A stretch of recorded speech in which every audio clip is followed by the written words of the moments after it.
ज्ञात कीजिए कि निम्न रेखिक समीकरण का युग्म संगत है या असंगत। तो मैं तुम्हें बता दूं कि रेखिक समीकरण का ऐसा युग्म जिसका हल होता है, तो जिसका हल होता है उसे हम कहते हैं संगत युग्म। और रेखिक समीकरण का ऐसा युग्म जिसका हल नहीं होता, तो जिसका हल नहीं होता है उसे हम कहते हैं असंगत युग्म। तो आइए देखते हैं, जब दो आयामी प्रतल पे हमें एक रेखिक समीकरण के युग्म के आलेख बनाने हो तो क्या क्या हो सकता है। तो यहां पे मैं x अक्ष और y अक्ष बना लेता हूं। तो ये हो गया x अक्ष, और मैं साथ ही साथ एक y अक्ष भी बना लेता हूं। तो ये हो गया y अक्ष। अब यहां पर अगर दो रेखिक समीकरण की दो रेखाएं मुझे बनानी हो तो वो कैसी कैसी बन सकती हैं।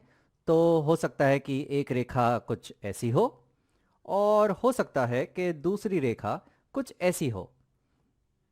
तो इस स्थिति में यहां पर तुम देख रहे हो कि ये दोनों रेखाएं एक दूसरे को यहां पर प्रतिच्छेद कर रही हैं, और ये बिंदु कहलाता है इस रेखिक समीकरण युग्म का हल।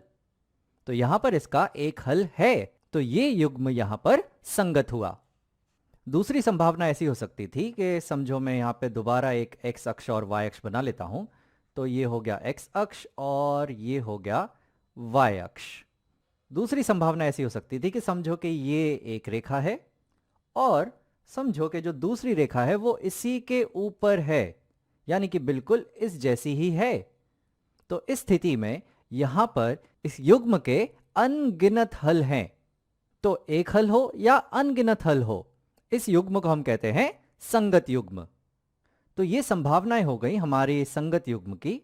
मैं जरा असंगत युग्म का भी एक उदाहरण देता हूं। तो समझो कि यहां पर मैं एक x अक्ष और y अक्ष बना लेता हूं। तो ये हो गया हमारा x अक्ष, और ये हो गया हमारा y अक्ष। अब समझो कि यहां पर एक रेखा हमें कुछ ऐसी दी गई हो, और जो दूसरी रेखा हो वो हमें इस रेखा के समांतर दी गई हो। तो ऐसी स्थिति में ये दोनों रेखाएं एक दूसरे को कभी भी प्रतिच्छेद नहीं करेंगी, यानी कि इनका कोई भी हल नहीं होगा। और जब हल नहीं होगा तो इस युग्म को हम कहेंगे असंगत युग्म।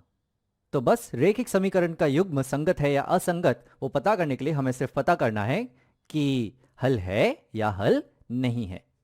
तो यहां पर ये जो दो हमारे रेखिक समीकरण हैं, चलो मैं इनका आलेख बनाने की कोशिश करता हूं। तो यहां पर इस रेखा पर मैं कुछ बिंदुओं के निर्देशांक निकाल लेता हूं।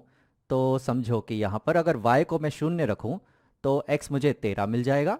तो यहां पर मैं रखता हूं कि अगर x और y निर्देशांक मुझे निकालने हैं कुछ बिंदुओं के, तो पहली बार अगर मैं y को 0 ले रहा हूं तो उस स्थिति में x मुझे 13 मिल रहा है।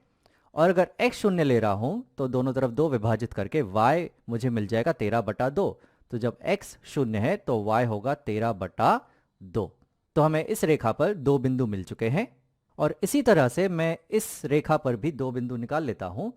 तो वो निर्देशांक जो हैं वो मैं यहाँ लिखता हूँ, वो होंगे x और y, और मुझे यहाँ निकालने होंगे दो बिंदु। तो यहाँ पर अगर मैं y 0 लेता हूँ तो 3x मुझे बराबर मिलेगा ऋण 11 के, यानी कि x बराबर होगा ऋण 11/3 के। तो जब y 0 है तो x होगा ऋण 11/3।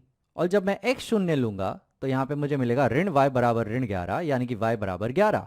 तो जब x 0 है तो y हमें मिलेगा 11 के। तो चलो हम यहाँ पर आलेख बनाते हैं। तो यहाँ पर ये मैं y अक्ष और ये x अक्ष ले लेता हूँ। तो ये हो जाएगा हमारा x अक्ष, और ये हो गया हमारा y अक्ष। अब यहाँ पर एक बिंदु है 13 और 0। तो समझो 13 और 0 कहीं यहाँ पर मैं बना देता हूँ। ये हो जाएगा 13 और 0। और दूसरा बिंदु है यहाँ पर 0 और 13/2, 13/2 यानी कि 6.5। तो 0 और 6.5 कुछ यहाँ पर कहीं पर आएगा। तो ये जो पहली रेखा है वो कुछ यहाँ से इस प्रकार गुजर रही है। और अब हम दूसरी रेखा बनाने की कोशिश करते हैं। यहाँ पर x है ऋण 11/3। ऋण 11/3 यानी कि ये हो जाएंगे ऋण 3.6666। तो यहाँ पे ये आएगा, x है ऋण 3.6666 और y है 0।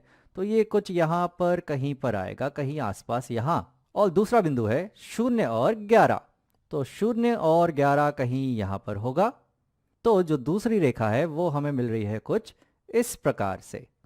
तो ये दो रेखाएं हमें मिल रही हैं, और हम देख सकते हैं कि ये दोनों रेखाएं यहाँ पर एक दूसरे को प्रतिच्छेद कर रही हैं। तो सीधी सी बात है कि इन दोनों रेखाओं का एक हल हमें मिल रहा है।